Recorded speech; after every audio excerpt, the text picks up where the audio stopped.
Sorry, this one, I got the Camtasia cuts me down to 15 minutes, so that one cut me off. So to go back around, you'd have to, if your business corporate font is something that's not a web-safe font, or something that you can't find a web-safe font that's similar, you'll just have to go into Photoshop, create their name, save it as a ping, and insert it as an image.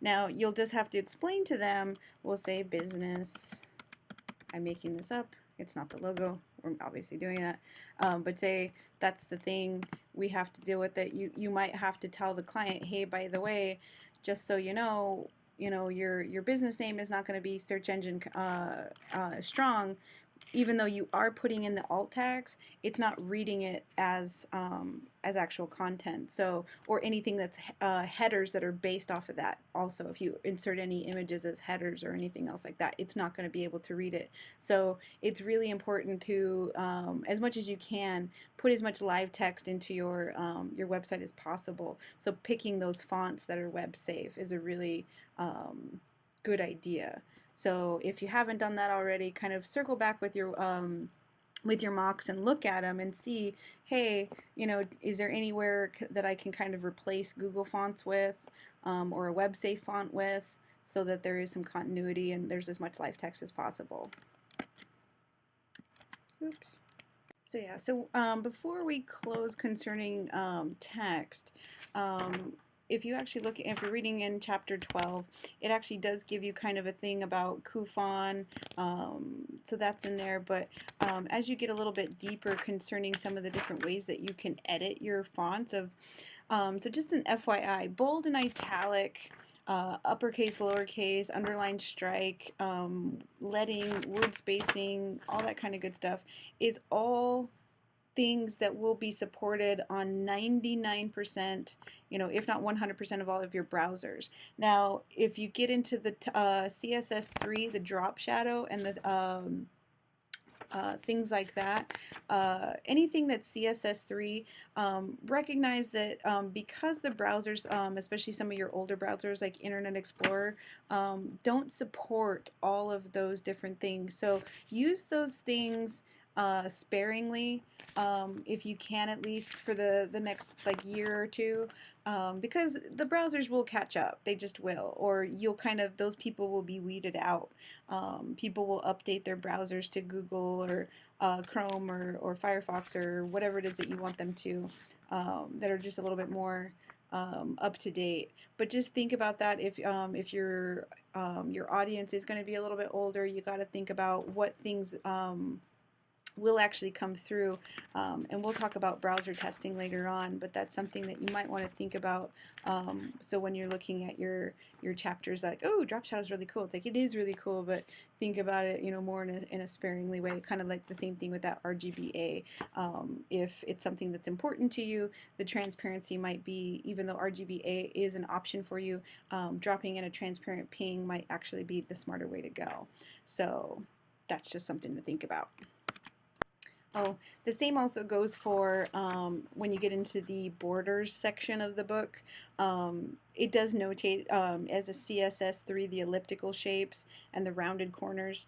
I'm not going to go over borders because you guys, again, it's in that CSS box. If you really want to add borders, you can. It's not anything that I don't think needs explicit notation. But again, anything CSS3, just think about it a little bit, of like, is this something that is detrimental to my website or not? Let me show you this example.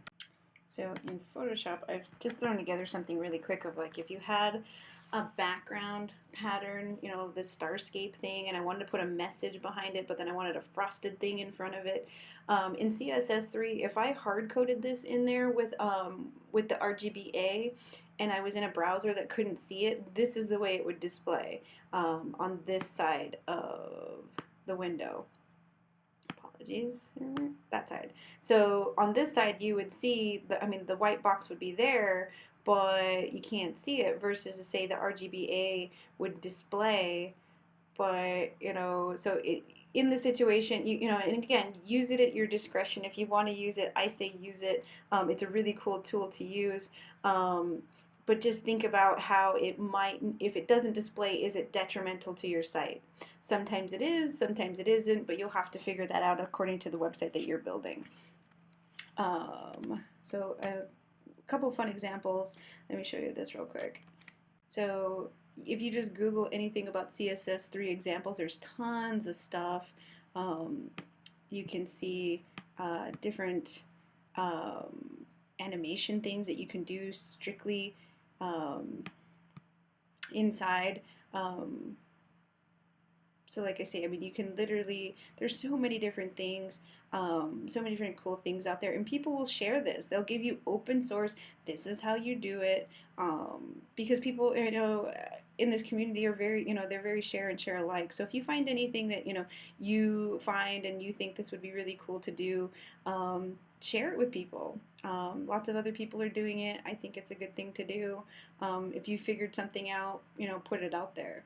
So this is just one example website. So, but again, like think about that. If something is detrimental to your site, you might want to think about another way to do it. If you're worried about browser compatibility, but there are lots and lots of fun, cool things that are out there. So, so for the last thing, I wanted to show you. Your book, HTML and CSS, gives you code samples of different markups in CSS3. So you can download these, view this, the source, all that kind of stuff. So this is all in there. This is straight from your book, and it's from your book according to the chapters. I found this when I was looking for CSS3 examples. So I mean, it's in there. So you could literally, if you're ever curious or want the code, you can do it straight from the website. Extras and tools. So happy, happy, happy. I think this is excellent. So so that's the last one for this concerning type. I'll create another video for the following chapters.